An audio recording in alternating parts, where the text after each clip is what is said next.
Eh ben, salut à toutes et à tous. Alors aujourd'hui, j'ai l'honneur d'accueillir Davy Mourier sur ma chaîne YouTube. C'est incroyable. Je trouve ça juste incroyable. Merci en tout cas à toi, Davy, d'avoir accepté. Bah de rien, ça me fait plaisir. Et donc du coup, j'aurai pas deux, trois, j'en aurai une tonne de questions. On va déjà commencer par te présenter, l'âge que t'as, où c'est que t'es né, ta scolarité, où c'est que t'as passé ta jeunesse et tout ça. Ah, ok, carrément. Je suis né en Ardèche. Je suis né en 76 en Ardèche, donc ça commence à faire un petit bout de temps quand même maintenant. Donc j'ai 47 ans presque et demi. Et j'ai fait ma scolarité en grande partie en Ardèche.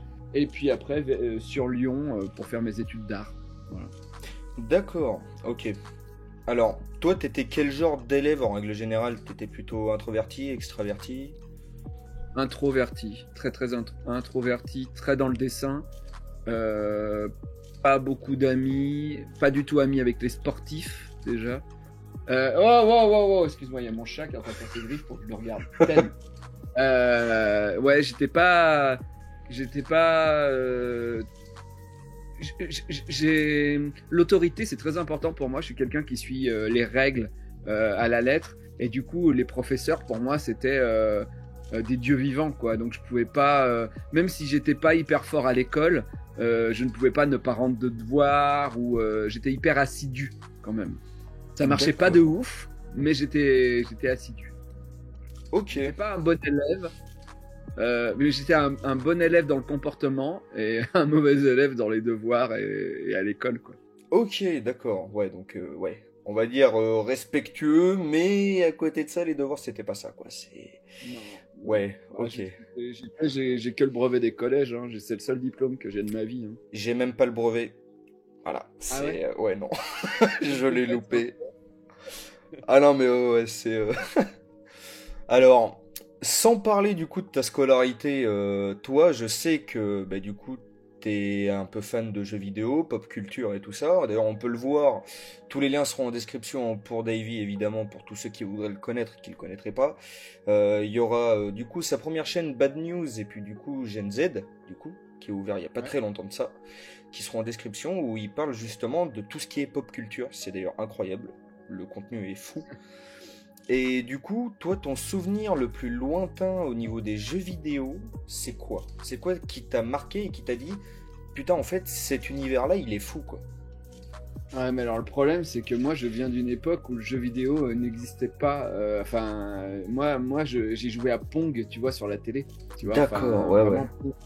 Donc, du coup, c'était le Pong de mon père, mais que ça soit un bon jeu vidéo, non. Par contre, chez des amis, à mes parents, j'avais joué, je crois, à la ColecoVision. Et sur la ColecoVision, il y avait Donkey Kong. Et je me rappelle, ça c'était un souvenir de ah, c'est bien, qu'est-ce que c'est, tout ça. Et après, une amie, elle a eu Mario sur la NES. Et c'était vraiment le Mario sur la NES m'avait fait un peu rêver. Et la première console que j'ai eue, j'ai galéré pour l'avoir, a été la Game Boy. Et la Game Boy, je l'ai poncée, quoi. Mario, Tetris, le Mario Land et tout, le Bart Simpson Escape from Camp Diddley, des trucs comme ça. J'ai beaucoup joué à la Game Boy. Mais ma première fausse console de jeu, c'était un Amstrad 6128. Et donc pour moi, le premier jeu que j'ai vraiment beaucoup aimé, c'est un jeu que les gens ne connaissent pas aujourd'hui, qui s'appelait Rick Dangerous, qui était un platformer assez difficile. Et d'ailleurs, j'ai vu qu'il était en flash sur Internet, donc tu peux y jouer au bureau quand D'accord. tu travailles. Voilà. Rick Dangerous, je conseille de le tester. Bon, ça a vieilli, hein. C'est un jeu de 87, hein. Ouais, ouais. Ah ben forcément, oui, c'est les graphismes de l'époque, et puis, mine de, la difficulté des jeux de l'époque, c'était Euh, assez high level, hein. Ouais, bah quand un jeu est très court, bah, t'es obligé de mettre une difficulté élevée bah, pour pouvoir faire une durée de vie qui soit cool, quoi. C'est soit le scoring, soit une difficulté hyper élevée, quoi. Ouais, ouais, c'est pas faux. C'est pas faux. Alors là, on va remonter un peu dans le temps, quand même, encore. parce que j'ai envie de traiter du sujet d'une case en moins, du coup. Ouais. Dans No Life, qu'est-ce que ça t'a apporté pour le futur? Est-ce que tu le referais comme ça a été ou est-ce que tu changerais des choses? No Life, non, c'était super. Moi, ils nous ont permis, avec l'assaut Une case en moins, on voulait faire des vidéos à la télé, on rêvait d'être sur Game One, on avait failli être sur Game One et puis les choses n'étaient pas faites, on avait été un peu dégoûtés, voilà. On rêvait de Canal, de trucs comme ça, parce qu'on regardait les nuls, les inconnus à la télé. Donc, quand No Life est arrivé et nous a dit allez-y, faites des trucs. On gagnait pas d'argent, pas beaucoup, vraiment pas beaucoup, mais on était libre. Et ça, c'était fou. C'est-à-dire que on a pu tester Nerds, on a pu tester J'irai Lolé sur vos tombes, on a pu tester le Golden Show. Non, c'était cool, c'était un labo. Moi, ça m'a permis de faire plein de rencontres aussi et de faire qu'aujourd'hui je vis de ça, de l'art, tu vois, et que même j'ai même plus besoin de sortir de chez moi, je travaille de chez moi et je fais tout à la maison. Je peux être en autarcie complète grâce à No Life, et ça c'est cool.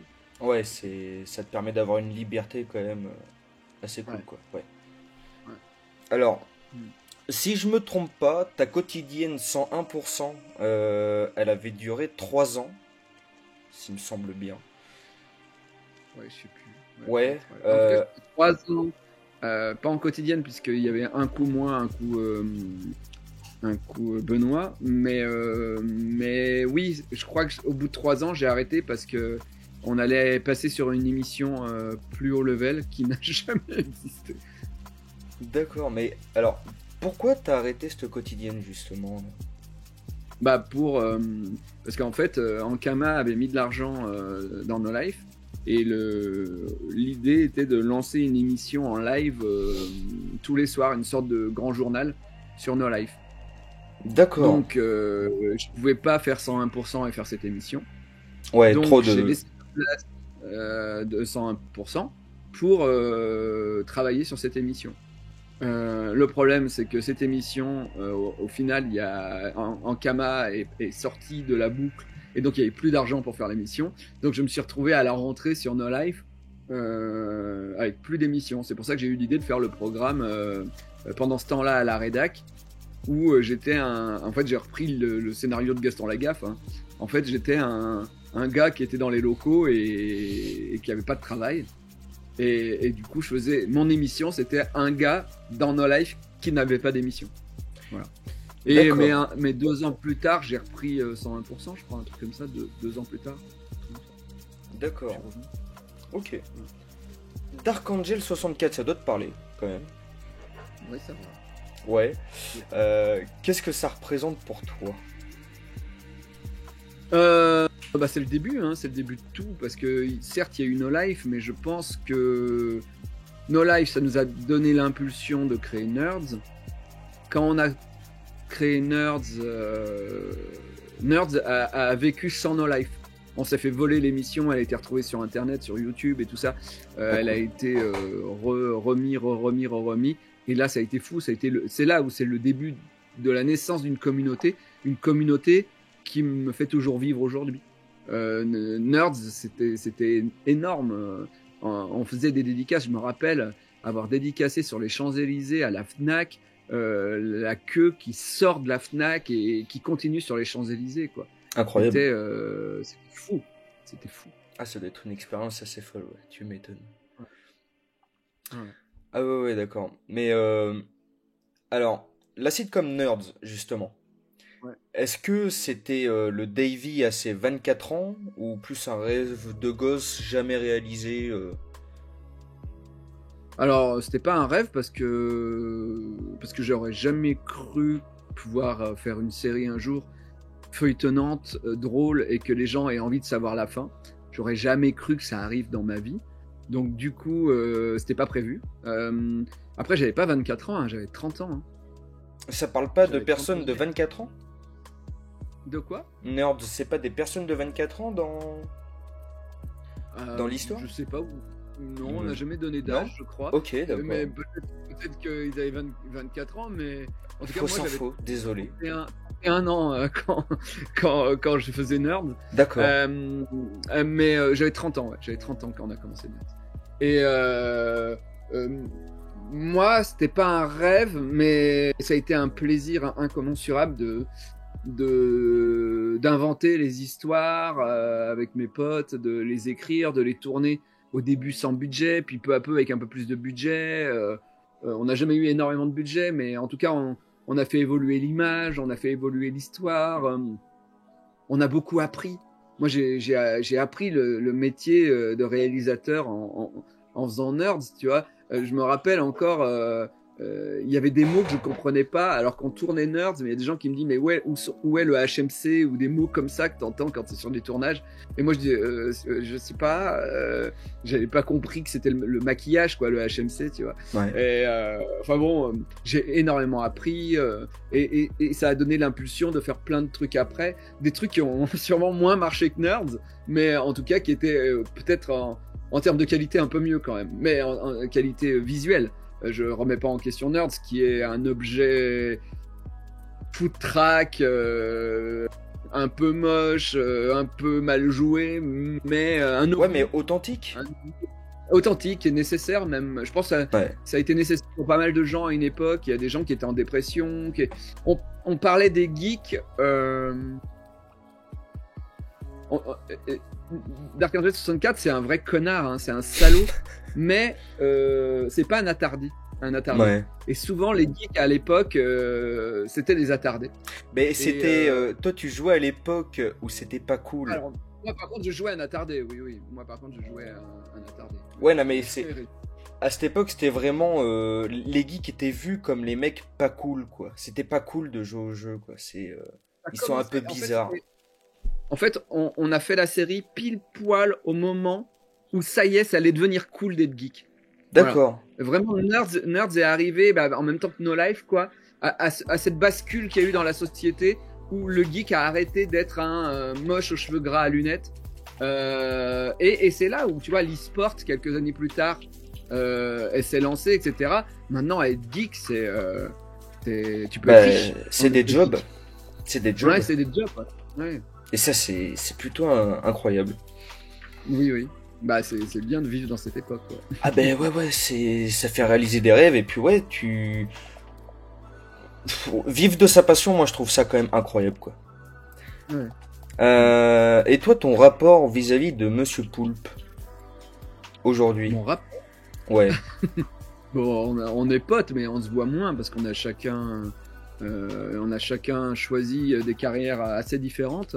On n'a pas la même sensibilité en termes de besoins artistiques. Donc ça a été super pendant un moment, et à un moment on s'est confronté à des envies très différentes.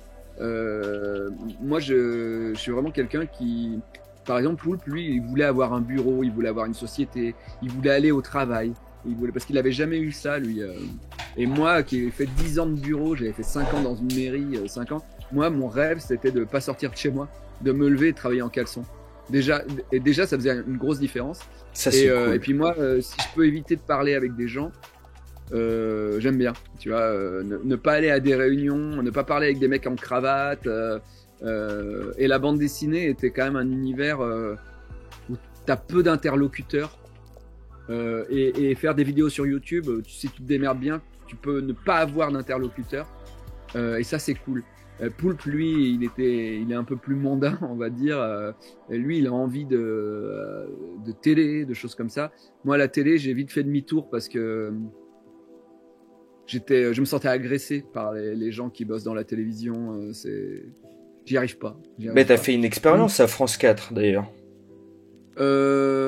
Avec La Petite Mort ? Ouais. Oui, non, mais c'est pas pareil, ça. Ouais. C'est pas pareil parce que c'était pas en quotidienne à la télévision avec des gens qui disent qu'ils vont t'écrire tes sketchs ou des trucs comme ça. La Petite Mort, ils sont venus me chercher, ils ont adapté une de mes bandes dessinées. J'ai dit ok, vous adaptez, mais j'écris tout. Ils ont dit ok. Donc du coup, j'ai tout contrôlé de A à Z. Et vu que c'est un dessin animé, bah même si tu veux, j'ai même écrit les épisodes en caleçon chez moi. Donc ça c'est cool. Après, c'est sûr que j'ai eu un peu plus de rapport avec des gens de la télé, mais ça reste du web quand même à la base, la petite mort. Donc il y a moins d'enjeux, et quand il y a moins d'enjeux, il y a moins d'argent, mais il y a moins d'argent, il y a moins de relous aussi. D'accord. C'est ça l'équilibre. Plus il y a d'argent, plus tu peux tomber avec des mecs chiants qui ont de l'ego, qui veulent, même s'il n'y a pas de raison qu'il y ait leur nom au générique, par exemple, ils veulent avoir leur nom au générique. Astier, par exemple, a eu ce problème-là avec Kaamelott. C'est pour ça que les films de Kaamelott ont mis hyper longtemps avant de sortir. C'est parce qu'il y avait des problèmes de droit avec quelqu'un qui voulait mettre son nom au générique et bien plus, qui avait rien à faire là, quoi. Donc non, moi je me suis préservé de ces choses-là, mais en tout cas Poulpe, en tout cas tous les étés, il passe une semaine en Ardèche, on va faire des escape games, on joue à des jeux vidéo, on tourne des vidéos débiles, voilà. Mais on a moins le temps de se voir, bien entendu. Avant, on travaillait ensemble, on se voyait 7 jours par semaine. Ouais. D'accord, ouais, mais bon, ça reste quand même une bonne amitié encore aujourd'hui, quoi. Ah oui. Ouais. Et d'ailleurs, si les gens ne le savent pas, La Petite Mort, c'est pas ta première BD. T'avais fait une BD, alors dis-moi si c'est bien la première, si je me trompe pas. Il était une fois une fille que j'ai rencontrée 2 fois. Oui, c'est elle, c'est la première BD. Ouais. D'accord. Et d'ailleurs, on peut la retrouver sur la Fnac. Tout pareil, hein, les liens seront en description. Elle doit être d'occasion, hein, parce que. Elle doit être d'occasion, mais ouais, parce que je l'ai elle est trouvé. plus- Ok. Je l'ai trouvé. Je l'ai trouvé. Et Maman, Papa, Une maladie et moi, je l'ai également trouvé. Pour l'info, c'est 6,85. Donc pas cher pour découvrir ça. C'est très très cool. Donc du coup, est-ce que l'histoire de ces ados dans cette BD qui discutent à distance et puis qui perdent contact, est-ce que Ouais. c'est une expérience personnelle ou pas, ou Ah, mais c'est une histoire vraie, hein. Une histoire vraie. Oui. Ouais, d'accord. Oui, c'est une histoire qui m'est arrivée. On n'était pas ados, on avait 18, 20 ans, 18, 20 ans. On avait 20 ans, 20 ans à peu près, quand c'est arrivé, et on s'est revus 10 ans plus tard. On s'est D'accord. perdu de vue, et on s'est retrouvés. Ouais. Ouais, je trouvais l'histoire jolie, et c'est pour ça que ça a été. Je l'avais raconté sur mon blog, cette histoire, badstreet.net, et puis quand on m'a demandé si je voulais bien faire une BD, je me suis dit que cette histoire pouvait être jolie en bande dessinée. Bah ouais, complètement. Une expérience personnelle qui au final, ouais, tu peux toucher beaucoup de monde vis-à-vis de ça. Et c'est ça qui est bien. Ouais. Et du coup, ton parcours et ton expérience à Golden Moustache de le Golden Show, euh, qui a d'ailleurs été produit par Alexandre Astier, ça t'a apporté quoi purement? Parce que du coup, ça fait partie quand même de toi aussi. C'est quand même une grosse partie. Alors le Golden Show et le Golden Moustache, pour moi, c'est deux expériences complètement différentes. Le Golden Show, avec François Descraques et Poulpe, on a eu l'idée, on a eu l'envie, et je pense que nous avons relancé le sketch sur Internet grâce au Golden Show, parce que franchement, avant, les gens, ils étaient dans leur chambre, ils faisaient du Cyprien ou du Norman, et c'était du face cam, et il n'y avait pas de fiction drôle. Ouais. Ça existait, hein, on l'a pas inventé, hein, parce que les nuls, les inconnus l'ont fait avant nous, enfin voilà. Mais en tout cas, on a remis à la mode ce format sur Internet, je pense, avec le Golden Show. La preuve, le mec qui a fait Studio Bagel, il est venu nous voir, et le mec qui a créé Golden Moustache 1 an après est venu nous voir sur la péniche à l'époque où on faisait le truc. Donc, et même Canal nous a reçus et tout ça. Donc je pense que on a lancé cette mode, même si peu de gens en parlent, puisque les gens, pour eux, c'est Studio Bagel, Golden Moustache, quoi. Mais on était là avant, 1 an avant. Et du coup, c'est pour ça qu'on a travaillé à la fois chez Studio Bagel et à la fois chez Golden Moustache. Avec Poulpe, au début, on était directeur artistique de Studio Bagel, et on était chez Golden Moustache pour faire des sketchs. Donc on ne nous voyait pas toujours chez Studio Bagel, mais on nous voyait physiquement sur Golden Moustache. Moi, le problème, c'est que je me suis vraiment pas entendu avec un des créateurs de Studio Bagel. Vraiment, ça ne passait pas pour moi, et du coup, j'ai arrêté de travailler chez Studio Bagel pour pas travailler avec ce gars. Voilà. Et je suis parti chez Golden Moustache tout seul. Et puis après, on a fait effectivement Astier est arrivé dans la boucle quand on a eu une fâcherie avec Ankama. Donc il a fait les 2 derniers épisodes du Golden Show chez Golden Moustache. Et après Poulpe a choisi que Studio Bagel. Moi j'ai choisi que Golden Moustache. Et après ça a été des petits sketchs en solo, chacun de notre côté.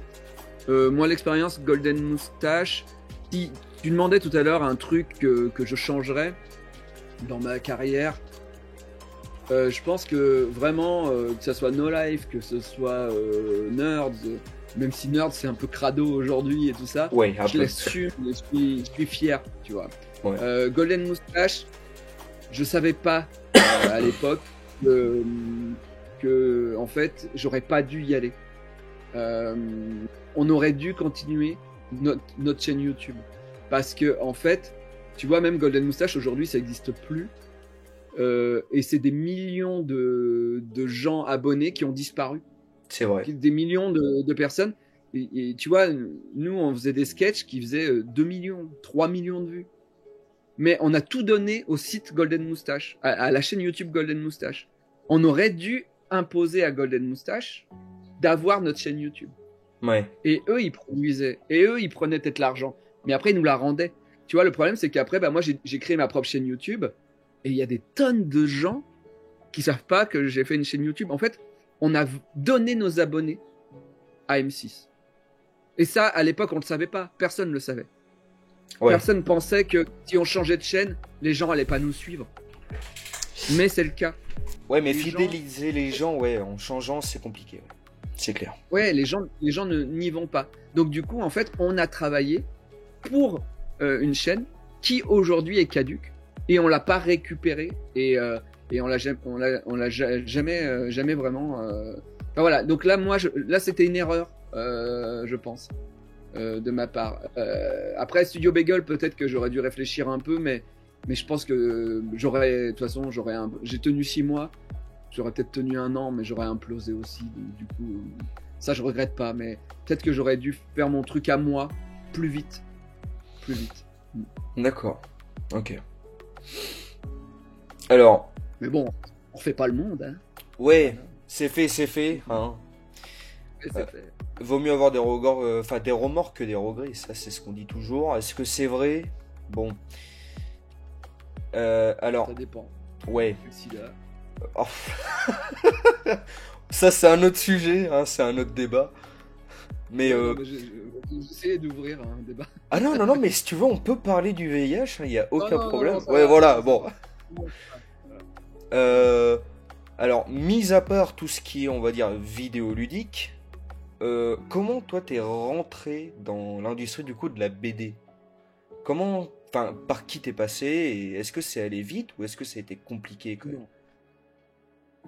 Non, j'ai commencé déjà, moi, je voulais être auteur de bande dessinée au CP. Donc, au CP, j'ai pas trouvé d'éditeur.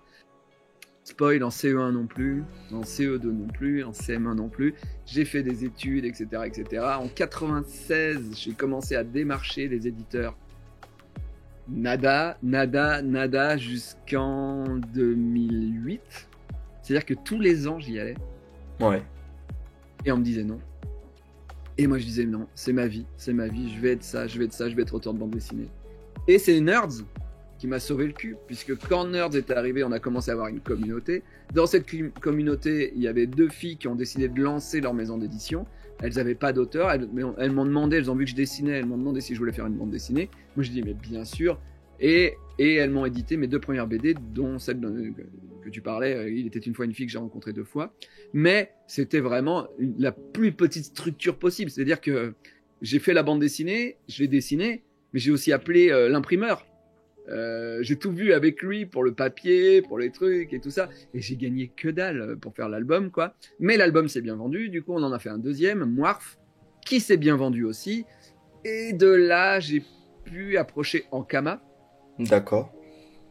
Et là, Ankama a été vraiment mon vrai premier éditeur. C'est pas gentil pour elle, mais en tout cas un éditeur avec quelqu'un qui t'organise des dédicaces, quelqu'un qui fait ta com, des stocks. C'est pas dans une chambre, tu vois. Ouais. Ils ont des hangars. Voilà. Et du coup, voilà. Et j'ai fait 41 € pour une poignée de psychotropes, qui est ma première BD qui a pas mal marché. On en a vendu 5000 exemplaires. Du coup, après, j'ai fait 50 francs pour tout. Et de là, moi, j'ai rencontré à Ankama justement l'éditrice qui allait me suivre quasiment toute ma vie, qui s'appelle Marion Amir Gagnant. Et Marion, après, a quitté Ankama et elle a été embauchée par Delcourt. Et c'est elle qui m'a dit, mais attends, La Petite Mort, moi je pense qu'il y a du potentiel. J'avais fait cette BD sur un blog sur internet. Elle m'a dit, moi je pense que Delcourt peut l'acheter. Et effectivement, un an plus tard, Guy Delcourt signait le contrat avec moi de La Petite Mort. Et ça a été fou parce que La Petite Mort, ça a été un succès, le premier album. Voilà, on a tout vendu en une semaine. En une semaine, on a vendu les 8000 exemplaires qui étaient imprimés. Donc on a réimprimé. Et 15 jours plus tard, on a dû réimprimer. Et aujourd'hui, je crois que la BD a été réimprimée 7 fois, je crois. Ah oui, ouais, ça commence à faire pas mal quand même. Ouais, on est autour des 30-40 000 albums vendus. Ouais. Oh là là. Ah ouais. Ouais, donc c'est plutôt c'est plutôt une satisfaction, quoi, j'imagine. Oui, oui. En vrai, si tu veux, moi, dans ma carrière, les points forts de ma carrière, c'est Nerds avec Poulpe et Didier. C'est le Golden Show avec François et Poulpe. C'est vraiment deux choses qui m'ont structuré artistiquement, visuellement. Mais à chaque fois, je suis avec des gens. Je suis pas tout seul. D'accord. La Petite Mort, pour le coup, La Petite Mort, c'est mon succès à moi, quoi. Tu vois, on peut pas dire que je me suis appuyé sur telle ou telle personne. C'est mon truc. Et le dessin animé, après, ça, je sais pas, ils sont à 18 millions de vues, je crois, saison de La Petite Mort. Ouais, quand Donc, même. non, je suis hyper fier de La Petite Mort. D'accord. Et d'ailleurs, tu parles du dessin animé, mais justement, comment t'es rentré en contact avec Brigitte pour la doubler? Tu sais, moi je suis invité dans les salons, Brigitte est invitée dans les salons, on se croise. Et un jour, je lui ai dit, il y a des gens qui... c'était 2 ans avant que le dessin animé se fasse, je crois. Il y avait des gens qui m'avaient dit, on va acheter les droits pour essayer d'en faire un dessin animé, donc c'était vraiment pas gagné. Mais je lui ai dit, voilà, j'ai fait une BD, ça va peut-être devenir un dessin animé. On se connaissait pas trop, on avait été jury tous les deux dans un truc de court-métrage amateur au TGS. Et je lui dis, bah voilà, j'aimerais bien que ce soit toi qui fasses la voix de La Petite Mort si ça devient un dessin animé. Et elle m'a dit, d'accord. Voilà. Aussi simple que ça. Ouais, et puis au bout de 2 ans, je suis retourné la voir et je lui dis, tu m'avais dit d'accord, mais t'as le droit de changer d'avis à nouveau, quoi. Mais ça y est, le dessin animé se fait, est-ce que tu veux faire la voix? Elle m'a dit, d'accord. Incroyable. Ouais, puis elle porte bien en plus la bonne parole autour de La Petite Mort dès qu'elle est invitée sur des plateaux pour parler de Sangoku. Elle place tout le temps un petit truc pour La Petite Mort. On avait pu le voir d'ailleurs à l'EDN Fest à Saint-Junien, où du coup il y avait Brigitte et toi. Parce que du coup vous avez pu parler de La Petite Mort et tout ça. Et Sangoku évidemment. Hein. Et aussi Pipoudou, parce que ça c'est quand même incroyable et on n'en parle pas assez. Mais bon, après, ça c'est une autre chose. Et donc, du coup, après, t'as fondé Bad News en 2018. Alors, oui et non, enfin, Bad News existait en 2009. Ok. Faisais Bad News sur attends, j'ai oublié son nom, tellement c'est sur Dailymotion. Sur Dailymotion, je faisais des Bad News. J'en ai fait 30 tout seul. Entre 2009 et 2011, voilà. Puis après j'ai arrêté le concept parce que voilà. Et oui, en 2017-2018, on a repris ce format avec Thomas. C'est Thomas Combray qui m'a dit, on cherchait un truc à faire sur ma chaîne. Je faisais des vidéos tous les jours, mais c'était épuisant de faire des vidéos tous les jours. Ouais. Et Thomas m'a dit, tu devrais reprendre ce concept, il était super. Et je l'ai pas cru. Je lui ai dit, ouais, je sais pas, je vois pas ce que les gens aimeraient. Et du coup, de là, je l'ai écouté et de là, j'ai écrit un concept un peu différent avec plusieurs news. Avant, il y avait qu'une news, voilà. Et le premier tournage, j'étais tout seul à l'image. Et vu qu'il riait derrière sa caméra, à un moment, je lui dis, je pense qu'il faut une caméra sur toi. Parce que ça va aider les gens à comprendre que c'est rigolo et que c'est pas que des trucs horribles dans Bad News, quoi. Ouais. Donc voilà, et après on a testé le format effectivement qui existe encore aujourd'hui, mais qui a été beaucoup transformé dans les années. Il faut dire que c'est un format, ça existe depuis toutes les semaines depuis 17-18. Je sais plus, on est à 260 émissions là. Ça commence à faire quand même. À un moment, des fois, il faut changer un peu le format pour pas s'ennuyer aussi, des fois. Mais toujours sans vérifier ses sources, évidemment. Ça, c'est important. Non, toujours, même si on regarde un peu quand même. Le truc que je dis, c'est qu'on n'est pas le Gorafi. Ouais. Tu vois, il faut quand même qu'il y ait 1 ou 2 articles qui en aient parlé sur Internet. Après, si c'est des fake news qui n'ont pas été vérifiés par les sites d'infos, bon là, je dis, je suis désolé, mais voilà, je suis pas journaliste. Mais par contre, oui, il y a beaucoup de gens qui m'envoyaient des trucs du Gorafi. Et je trouve que Bad News, on rigole dans Bad News parce qu'on rigole parce que c'est vrai. Tu vois, c'est drôle parce que merde, un être humain a fait ça, quoi. Et donc c'est ça la ligne éditoriale de Bad News. C'est il faut que ça ait existé, en tout cas qu'on ait à peu près une preuve que ça a existé et que ça soit un peu rigolo. Bad News, je te jure, à chaque fois. Alors, si je me trompe pas, parce que du coup j'aurais l'air un peu d'un con là, ça sort les mardis, il me semble. Les mardis à 17h45 depuis 2018. Parce que je te jure, à chaque fois que je mate une émission, je la mate à 19h, tout le temps. Ouais. Okay. Et tu sais, c'est un peu la petite émission, tu vois, la déconne, on se prend pas la tête, tu vois, avec le café. Et sincèrement, ce genre d'humour, tu vois, un peu salace, mais très très cool à prendre, tu vois. Bon, ouais, les prout-prout, les saintes nitouches, peut-être qu'ils y trouvent pas leur compte, mais sincèrement, c'est à mourir de rire. C'est à mourir de rire, et sincèrement, ouais, fallait que ça existe. Non, clairement, quoi, parce que on n'est plus libre de ce qu'on dit, on n'est plus libre de ce qu'on pense. Ouais. Tout est copié-collé à tout, et je trouve que tu sors tellement du lot avec ça. Ouais, mais c'est très dur sur YouTube. Tu vois, là, la vidéo qui est sortie hier, elle est démonétisée. YouTube me l'a démonétisée. Alors, pourquoi ? Parce que tu pêches la bite à Kev Adams ? Non, parce que dedans, j'ai remis une vidéo de No Life, de l'anniversaire de No Life, où je suis à poil, mais on me voit en fait. Ouais, non, mais c'est bon quoi. Non, mais on voit que dalle. Mais on voit que dalle, mais j'ai été démonétisé. Non, mais... mes vidéos, depuis 3 ans, il y a des gens qui me disent qu'ils reçoivent pas les notifications lorsqu'elles sortent. Merde. Et on a eu un blâme il y a 3 ans. On a eu un blâme à cause d'une raid fesse de Ariel qui n'avait pas été assez effacée. Mais vraiment une demi-centième de seconde de raid fesse. Et bim, blâme. Et vraiment depuis, mais c'est hyper dur. On s'en relève pas.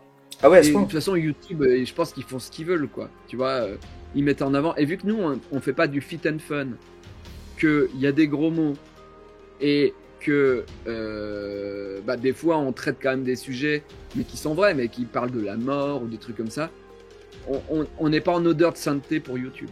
Donc c'est très très dur de continuer une émission comme ça. On vit pas grâce aux pubs sur YouTube, on vit grâce au placement produit. Je pense que les gens en ont peut-être marre d'entendre parler de NordVPN et de Sextoy Lelo. Ouais, mais ça fait vivre. C'est le seul moyen qu'on a pour vivre. Et puis surtout que Bad News, c'est une émission toutes les semaines, mais c'est beaucoup de gens, Bad News, hein, parce qu'on fait des shorts aussi. Bad News, ça paye 4 personnes. 3 personnes avec salaire, avec un salaire tous les mois, 3 personnes avec un salaire fixe, dont 2 intermittents de spectacle, et un graphiste à côté qui gagne un peu moins, le pauvre, mais que je paye aussi. Et puis moi des fois aussi, mais moi quand il y a assez d'argent je me paye, sinon je me paye sur mes BD. Donc YouTube ça reste pour moi je le fais parce que alors c'est un loisir parce que j'aime faire des vidéos, donc ça c'est clair, Mais mon loisir aujourd'hui, c'est plus Culture Z peut-être que Bad News, quand même. Parce que je parle de jouets, de trucs. Là, je suis un peu plus passionné, si tu veux. Oui, un loisir et en même temps une vitrine. Parce que j'ai bien vu quand Golden Moustache s'est arrêté, etc., que tu disparais très très vite. Et mes BD sont mis à moins se vendre. Et je me suis rendu compte que j'étais obligé d'avoir un équilibre.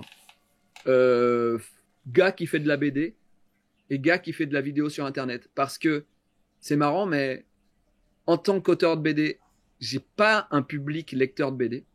J'ai pas trouvé mon public lecteur de BD. D'accord. Fan de BD. Et du coup, je vends mes BD à ma communauté. Mais si je fais pas de vidéo, les gens, au bout d'un moment, oublient ou ne savent pas qu'une BD est sortie. Et donc, je vends plus de BD. Donc, je peux plus être auteur de BD. Donc, je fais des vidéos. Et du coup, en fait, je suis vraiment une personne qui ne vit que sur sa communauté. D'accord. Ouais. Voilà. Alors, il y a des bons côtés, des mauvais côtés. Ben ouais, c'est quand même kiff. Bon après ça reste du kiff total quoi. Ben si tu le fais de toute façon c'est que tu veux. Hein. Personne t'oblige. Oui. T'as pas le couteau sur la gorge ou quoi. Non, puis je prends plaisir aussi à faire Bad News ou à faire Culture Z, hein, attention, hein, et voilà, mais c'est vrai que, en fait, des fois, si tu veux, des fois t'es fatigué. Ouais.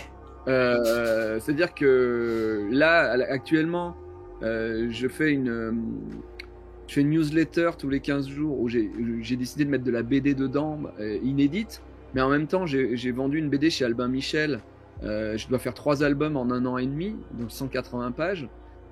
Donc ça, c'est ma carrière BD, tu vois. Mhm. À côté de ça, je suis éditeur parce que j'ai une collection de BD. J'ai 3-4 BD en même temps qui sont en train de se faire. J'ai La Petite Mort, le nouvel album qui va arriver. J'ai le dessin animé de La Petite Mort, la saison 4 qui arrive. Donc tout ça à faire en même temps. Et en même temps, les vidéos sur YouTube. Et j'avoue que, en fait, c'est pas faire les vidéos qui m'ennuie, parce que je kiffe toujours, mais c'est le côté redondant de la mise en ligne toutes les semaines. T'imagines, ça fait 5 ans que le mardi à 17h45, je mets la vidéo, je mets le truc, je vais sur tous les réseaux, et il y en a de plus en plus. Au début, c'était que Facebook et Twitter, maintenant Facebook, Twitter, Instagram, Thread, Blue Sky, et dire « Hey, la nouvelle vidéo est sortie, les amis !» Tu vois, Patreon, Tipeee, waouh, ça fait énormément d'endroits pour aller faire de la promo, tout ça. Et ça, c'est pas mon métier, tu vois, par exemple. Ça te saoule. Tu vois, autant ça m'amuse d'écrire des blagues, de tourner des blagues, mais faire le VRP, aller chercher les pubs, dire bonjour, je fais tant de vues. Ah non, plus de 1000 euros, s'il vous plaît. Tu vois, ça, c'est. Ouais, c'est pas pour toi, quoi. C'est pas amusant. Ouais. mais d'un autre côté, tu vois, je suis plus face à des mecs que j'ai détestés comme le gars de Golden Moustache, de Studio Bagel, tu vois. Ouais. Vu que je gère tout moi-même, je peux m'en prendre qu'à moi-même si je travaille pas ou si je fais pas le truc, tu vois. Oui, voilà, c'est au moins ce qui est bien quand tu travailles tout seul, tu vois, quand tu réalises un projet tout seul, c'est si ça rentre pas, tu peux pas aller accuser quelqu'un d'autre, tu vois, ou quelqu'un peut pas Non. t'accuser ou quoi, tu t'en prends qu'à toi-même et ça c'est bien, tu vois. Comme La tu dis, réussite, c'est toi, l'échec, c'est toi. ouais, voilà, c'est ça, c'est putain, j'ai envie de bouffer. Bon, attends, je bouffe des pâtes ou un steak, mais je sors une BD ou j'en sors pas, tu vois, c'est voilà. Mais d'ailleurs, alors il me semble, dis-moi si je me trompe, je sais pas si c'est toi qui m'avais filé l'info ou quoi, à Saint-Junien, t'avais pas parlé de La Petite Morte, la suite de La Si, Petite bah, Morte? on y travaille dessus actuellement. Justement, à Angoulême, là, le samedi, il y aura une diffusion de 4 épisodes inédits. Et a priori, France Télévisions va le sortir sur YouTube en mars. D'accord, ok. La nouvelle saison. Ouais, Ok, d'accord, du coup, ouais, ça sera bien La Petite Morte et pas La Petite Mort. ouais, c'est la C'est la suite hein, quand même, hein, parce qu'on reprend exactement là où se termine la saison 3 de La Petite Mort. Ok. Mais on change de héros, puisque ça sera plus La Petite Mort, le héros, mais La Petite Morte. D'accord. Tiré de mon 4e album aux éditions Delcourt. Ok, ouais, donc ça fait quand même pas mal, quoi. Ok. Oui. Alors, aujourd'hui, pour toi, c'est par exemple quelqu'un qui pourrait regarder cette vidéo ou qui est en direct avec nous, s'il veut commencer dans la BD aujourd'hui, est-ce que pour toi c'est envisageable ou c'est vraiment très compliqué et par où il pourrait commencer, quoi? Alors, ça a toujours été compliqué de faire de la BD, surtout si tu connais personne. Ça, voilà, ça, mais c'est pas plus difficile qu'avant, par contre. Ouais. Le marché reste le même, et même, j'ai envie de dire, aujourd'hui, on produit tellement de BD que c'est peut-être plus facile. Il y a tellement d'éditeurs. Avant, il y avait que les gros éditeurs. Maintenant, il y a les gros éditeurs, il y a les petits éditeurs, il y a les BD faites par crowdfunding. En fait, tu as tellement de moyens d'arriver à faire une bande dessinée que si t'es pas trop con et que tu dessines pas trop mal, a priori, tu peux faire une BD. C'est plus le fait de te démarquer, peut-être, non? Attends, il y a un truc qui se passe sur mon ordinateur. Voilà, c'est bon? Il est en train de décéder? Ah oui, jeté. Non, mais c'est fou. Il me dit qu'il a trouvé un micro Grundig et je n'ai rien de la marque Grundig autour de moi. Que dalle. Donc ça veut dire peut-être qu'il y a un voisin qui a connecté en Bluetooth, tu vois. Grundig. Je comprends pas. Mais je connais même pas cette marque, tu vois. C'est une vieille marque. C'est une vieille marque de télé ou de Hi-Fi. De chaîne Hi-Fi. Qui a une chaîne Hi-Fi aujourd'hui? Pardon, donc du coup j'ai oublié la question parce qu'il y avait un truc Grundig qui s'est affiché. Tu m'as dit quoi? Faire de la BD. Ouais, faire de la BD, rentrer dedans. Il y a plein de moyens de faire de la BD, mais il faut pas abandonner. Beaucoup de gens ne font pas de BD parce qu'ils sont fatigués, parce qu'ils en ont marre d'aller frapper aux portes. Et beaucoup aussi ne font pas de BD parce que quand ils voient le salaire pour faire une BD, ils se disent qu'il vaut mieux faire un autre métier. Ah ouais? Mais ouais, c'est très mal payé. Très mal payé. Par Moi, exemple, mes premières BD, la première BD que tu as vue, là, il était une fois une fille que j'ai rencontrée 2 fois. Bon, là, pour le coup, c'est extrême, mais j'avais gagné 1 200 € pour la faire. Mais une BD, c'est 7 mois de travail. Si j'avais pas eu No Life à côté ou un autre métier à côté, je pouvais payer mon loyer une fois.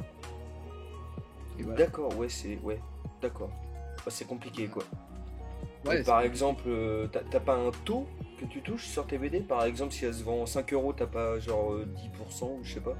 Oula, tu peux rentrer dans les... Ok, allons. Ah non, mais enfin, sans rien dévoiler. Non, je vais t'expliquer, mais c'est un peu ardu, quoi. Mais je suis éditeur, donc je vois un peu comment ça fonctionne. Alors, déjà, il faut savoir que dans la BD, le contrat, c'est toi qui le discutes, mais en vrai, le salaire, ça peut partir de 1 000 € à 20, 30 000, 40 000 € selon si t'es une rosta ou pas. Ouais, là on parle du Tintin, Astérix et tout ça, quoi, non? Oui, voilà, par exemple. En vrai, normalement, les salaires les plus, ce qu'on a le plus dans la bande dessinée, c'est entre 3 000 et 15 000 €.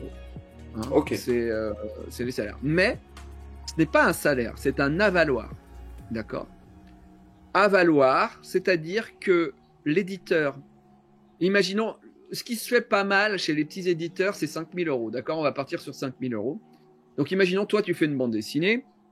Je suis ton éditeur et je te dis, cette BD, j'y crois, mais je te fais un avaloir à 5 000 €. Donc, l'avaloir à 5 000 €, c'est que je te donne 5 000 €. À partir du moment où tu m'as rendu toutes les planches et que c'est fini, je te donne 5 000 €. Et ces 5 000 €, ils sont à toi. D'accord? Mais, on va mettre en vente la BD. Mais tu touches rien sur les ventes de la BD. Tu touches que dalle. Jusqu'au moment où, moi, éditeur, je me suis remboursé les 5 000 € que je t'ai donnés. Ok, à ouais, partir d'accord. du moment où j'ai remboursé ces 5 000 €, toi, tu touches 8, 10 ou 12% sur les ventes. De chaque Mais- BD, du coup, ouais. Oui, mais en France, plus de 80%, alors je sais plus, les chiffres ont dû changer depuis, mais plus de 80% des albums BD vendus se vendent à moins de 1000 exemplaires. Ça commence un Donc, peu à devenir en compliqué. vrai, en vrai, souvent, tu touches que la Valoir. Et l'éditeur, il perd un peu. Voilà. D'accord. Ouais, Mais donc, l'éditeur va se faire des couilles en or sur une BD qui fonctionne. ok. Walking Dead, les légendaires, Titeuf, Astérix, bien entendu, tu vois. Et là, ça va faire rentrer tellement d'argent qu'il va pouvoir fabriquer des bandes dessinées avec des gens moins connus et tester pour essayer de trouver le prochain Titeuf. D'accord. Ok. Ouais, mais du coup, c'est un peu vicieux quand même quand t'es comme ça, du coup, parce que tu cherches la pépite, quoi. Tu l'attends, en fait. Oui, c'est ça. C'est pour ça qu'il y a énormément de bandes dessinées. C'est pour ça que je te dis que c'est pas si difficile que ça de faire un tome 1 de BD. Par contre, faire un tome 2, là, c'est compliqué. Ouais, C'est pour ça qu'il y a plein de tomes.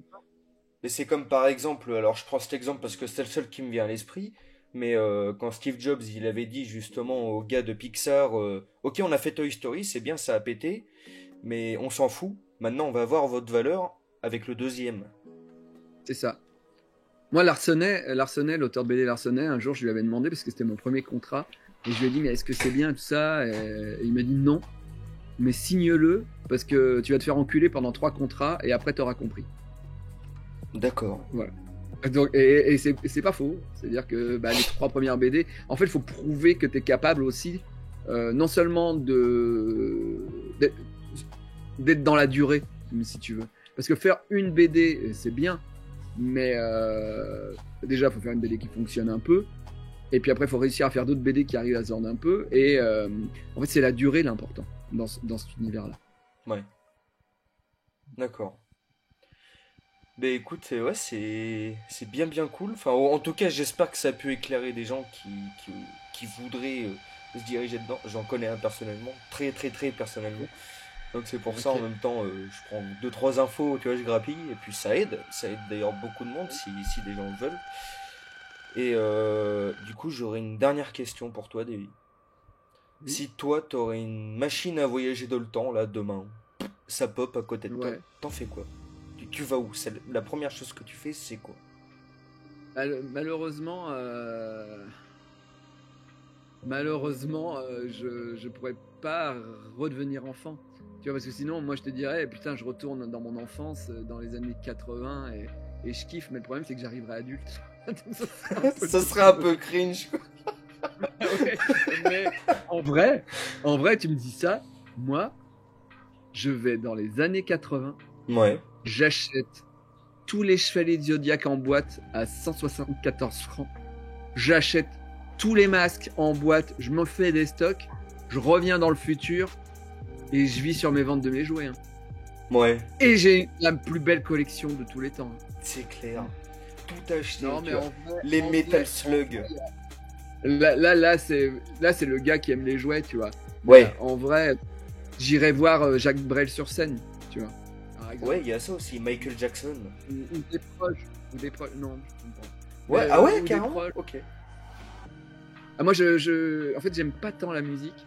D'accord. Si les mecs ils baragouinent pas en français, j'écoute pas. J'aime que les textes parce que j'ai un petit problème au niveau de la musique. La musique ne me, je m'enjaille pas, si tu veux. D'accord. D'accord. Tu peux me faire écouter la musique et je vais faire. Hmm. C'est-à-dire que je n'écoute pas de musique en général, mais j'écoute les paroles. Ok, d'accord. Donc toi, tu Par serais exemple, plus slam? oui, par exemple. En fait, je suis surtout texte. C'est-à-dire que je peux écouter Brel, Renaud, Stupéflip et Orelsan sans problème parce que les textes me touchent et me parlent. Ou Fauve même, tu vois, pour être Fauve, une petite incroyable. adolescente. Mais, mais tout ça, ça me parle parce que les textes sont ciselés, les mots sont choisis, le rythme est bon. Et le message parle à mon enfance,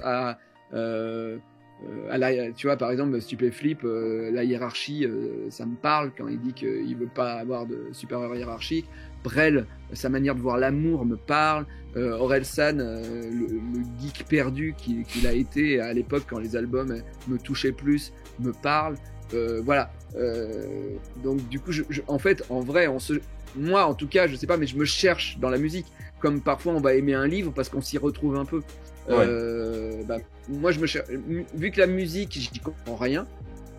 Je pense que je suis amusical. C'est les mots qui vont me toucher. Donc du coup, je vais faire des trucs que je comprends. Et vu que je parle pas anglais, voilà. D'accord. Ok. Mais alors, juste, tu t'as dit là faire toute ta collection de Dre. Tu sais que j'allais quand même aborder Metal Slug, mais Metal Slug sur Neo Geo, même à l'époque, ça valait une couille. Ouais, 1500 balles. Ouais. Ah ouais, et puis là, je suis allé à Paris justement avec un pote, justement pour la Paris Games Week. 5000 euros, quoi. 5000 euros. Ah ouais, ça a monté à ce prix-là. 5000 euros, c'est aberrant. Ah ouais, c'est. Non, mais c'est n'importe quoi. Mais tu vois, c'est fou parce que j'y pensais la dernière fois quand je regardais ma collection de jouets.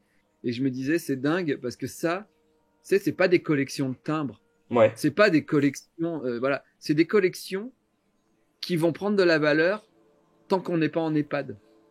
Ouais. Mais en vrai, tu vois, moi, je suis très fan des Chevaliers Zodiac. Déjà, les Chevaliers Zodiac, aujourd'hui, tu vois, Dragon Ball, ça a continué, mais tous ceux qui sont nés en 90, les Chevaliers Zodiac, ça leur parle pas trop. Ceux qui sont nés en 2000, encore moins. Et je pense que ma collection de chevaliers, très rapidement, elle va plus rien valoir parce que ça va intéresser personne. Ouais. Tu vois. Et je pense que la Neo Geo, c'est pareil. Tu vois. Alors, certes, ça va plus rester une pièce de musée. Ouais, voilà. Voilà. Mais à un moment, ce qui fait la valeur de ces pièces-là, c'est la nostalgie. Là, c'est la rareté et aussi, quand en soi. Plus de gens nostalgiques de ça, et ben toute la valeur pécuniaire va disparaître. Ouais, remarque, putain, mais ouais, mais c'est pas. Ouais. Réfléchis comme ça, c'est vrai que c'est pas con. Donc, du coup, moi, je sais que je mets énormément d'argent dans une collection qui va valoir que dalle. Ouais. Après, comme dit justement mon pote, enfin mon ami, du coup, avec qui je suis allé à Paris, il dit dans le chat, ça reste une valeur sentimentale, peu importe la valeur financière. Bien sûr, non, c'est vrai. Non mais moi, de toute façon, enfin comment dire, ça n'a pas de sens, tu vois. C'est pour toi que tu le collectionne pas. Je ne collectionne pas pour avoir un matelas financier. Je collectionne parce que j'en ai besoin, parce que je retrouve des bouffées d'enfance, parce que j'ai besoin de cette nostalgie. Ouais. Donc, du coup. Je sais que ça n'a pas de sens, mais de toute façon, la vie n'a pas de sens. Donc, voilà. C'est quoi? Enfin, tu sais, les gens, quand ils te disent, par exemple, t'es pas normal, c'est quoi la normalité, tu vois? Vraiment, c'est tellement subjectif, quoi. Ça veut rien dire. Non, ça veut rien dire, mais ça veut dire beaucoup quand même. Tu vois, moi, les gens me crachent à la gueule quand je dis The Last of Us. J'aime pas, tu vois. J'aime pas. Moi non plus, j'aime pas, mais. Mais alors que tu vois, A Plague Tale, tu vois, qui est similairement, on va dire, pareil. Ouais.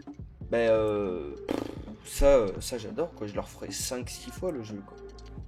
J'avoue avoir plus joué au Walking Dead de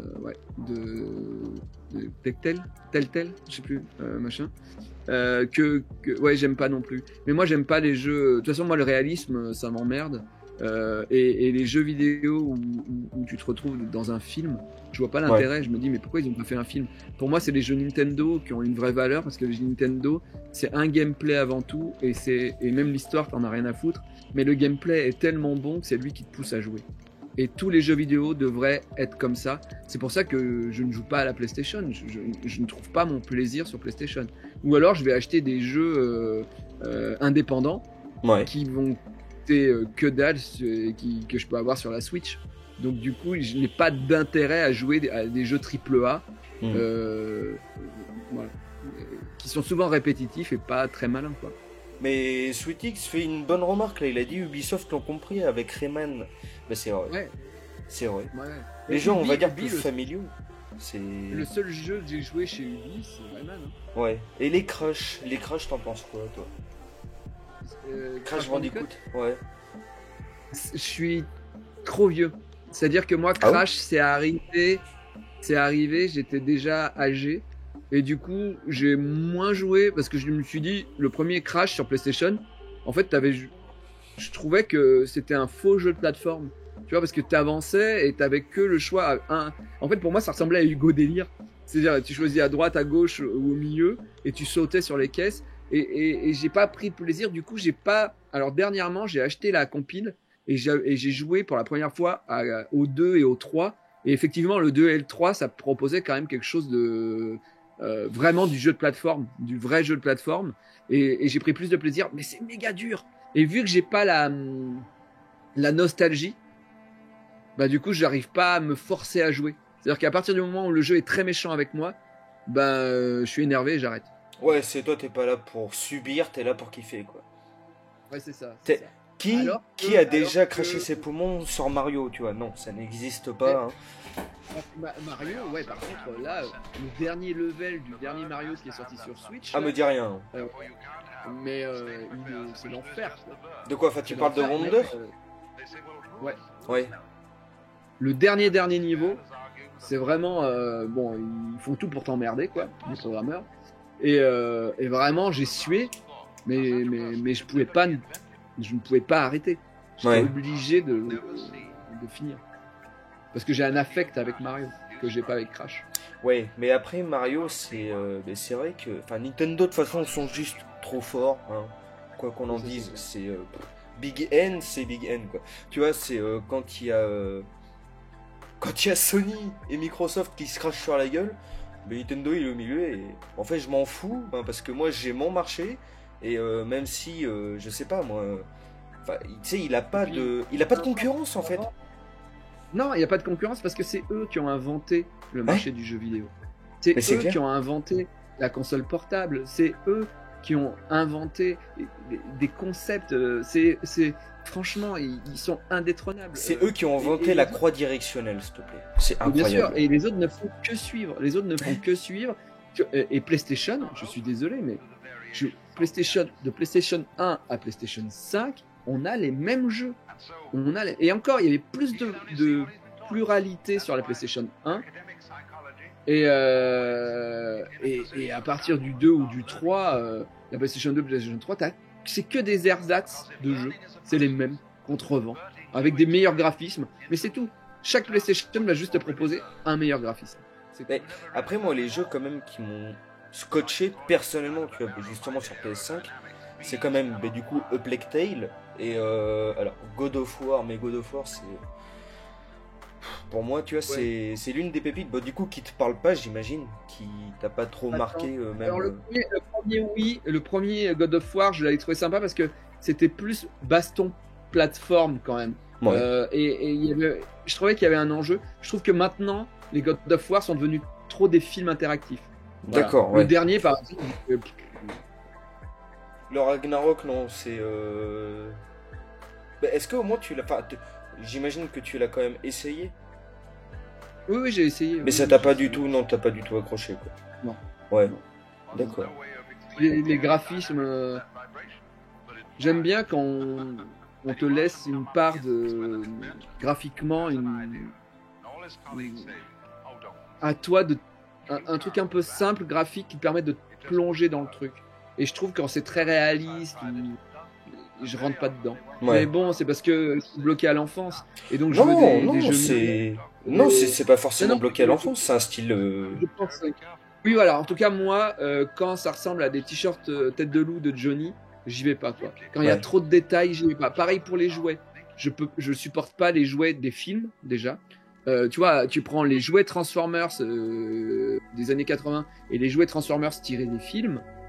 Enfin, les jouets Transformers tirés des films, tu vois les pistons, tu vois les bougies, tu vois les trucs, ça me fait pas rêver, quoi. Ouais. C'est pas un dessin animé, c'est trop réaliste, quoi. Ouais, le jeu vidéo, c'est ça reste vraiment pour toi, enfin, de toute façon, oui, on peut citer que, hein, c'est vraiment du Nintendo pur, quoi. Ou sinon, It Take Two, ça, est-ce que ça t'a plu comme style? Oui, ouais, ouais, ça c'est cool. Ouais, on l'a fait avec mon pote, ouais, c'est vachement bien. Ouais, ouais, ouais, mais enfin, pour toi, c'est. Ouais, enfin, c'est vrai qu'un jeu vidéo de base, ouais, non, c'est pas fait pour être réaliste, mais c'est vrai que de toute façon, les graphismes plus enfantins, pour moi, je trouve, c'est. Tu sais, c'est plus aguicheur, quoi. Tu vois. Oui, bah, Et puis tu je trouve que t'éclates plus. ça permet une rentrée plus facile dans l'univers. Oui, Après, c'est clair, voilà. Oui, non, mais. par exemple, Poulpe, on est vraiment, on est différents sur plein de choses dans la vie, tout ça. Je pense que notre humour et nos connaissances communes du cinéma des années 80 nous rejoignent. Mais Poulpe, il adore les jeux de guerre, il adore les FPS. Plus c'est réaliste, mieux c'est. Plus ça explose, plus il aime. Et plus c'est rose bonbon, et moins il va y jouer. Et moi, voilà, il me dit tout le temps, ah, tu vas encore jouer à tes jeux d'enfant. Voilà. Tu vois, lui, par exemple, il va jouer à GTA V, moi, je vais jouer à Zelda sur la Switch, tu vois. Deux mondes ouverts, deux buts complètement différents, et GTA, j'en ai rien à foutre. Ouais. Vraiment, j'essaye, je m'amuse pas, je trouve ça hyper répétitif, je comprends rien à comment on conduit la voiture, je m'emmerde, tu vois. Ouais. Tandis que Zelda, j'ai fait 250 heures en 10 jours, quoi. Le mec ne dort plus, hein. Le mec ne se douche plus, d'ailleurs. Non, mais ouais, après, tu vois, Alors, je te rejoins sur un truc, tu vois, c'est que t'as plus de facilité à rentrer dans un jeu, tu vois, qui est pas réaliste. Par contre, tu vois, bon, moi, je touche vraiment à tout, hein. Moi, que ce soit réaliste ou, par exemple, on va dire graphisme enfantin, comme dans les jeux Nintendo. Ouais, non, moi, tu vois, j'arrive un peu à toucher à tout, quoi. Mais par exemple, que le nouveau GTA 6, je vais y jouer. Comme par exemple Mario Wonder, je vais me l'acheter, tu vois, et je vais kiffer sur les deux, et ça, je le sais, quoi. Mais bon, après, c'est ça. Jouer à tes jeux d'enfant, moi, je trouve ça marrant, mais ouais, non, Oui, après, c'est subjectif, quoi. Chacun a ses jeux de cœur, quoi. Ça, c'est clair. Après, moi, je vais dire qu'il va jouer à ces jeux d'ado, hein, tu vois. Oui, voilà, c'est ça. Euh, Tu vois, moi, je joue à du ouais. Call of, par exemple. Enfin, je peux jouer à du Call of, comme je peux jouer à, ouais, à du Crash, à du Mario, à n'importe quoi, quoi. Mais bon, après, ça, c'est personnel, quoi. C'est personnel. Oui, bah oui, oui, hein, c'est comme les romans ou les chansons, la musique, tout ça, hein. C'est ça. Malheureusement, on n'a pas tous les mêmes goûts, quoi. Voilà. Bah, et il faut de tout, hein. Il faut de tout. Sinon, tout le monde se. Bah, ça serait chiant, quoi. Ça serait Ouais. grave chiant. Imagine si Même tout le des monde jeux serait pareil, tu vois. même des jeux de foot. Mais ouais, on va pas commencer à parler de ça. Bon, mais Davy, en tout cas, je te remercie. C'était super cool de ta Pas de part. rien. J'espère que Merci à ça a toi. été cool pour toi. Très bien. Et puis sûrement au plaisir de te voir n'importe où. Ou en tout cas, moi, je serai présent mardi prochain, hein, évidemment pour Ok. Bad News. Et puis sur ce, je te souhaite une très bonne soirée. Merci encore. Très bonne soirée, passe de bonnes fêtes. À bientôt. À toi aussi. Ciao, ciao. Salut, ciao.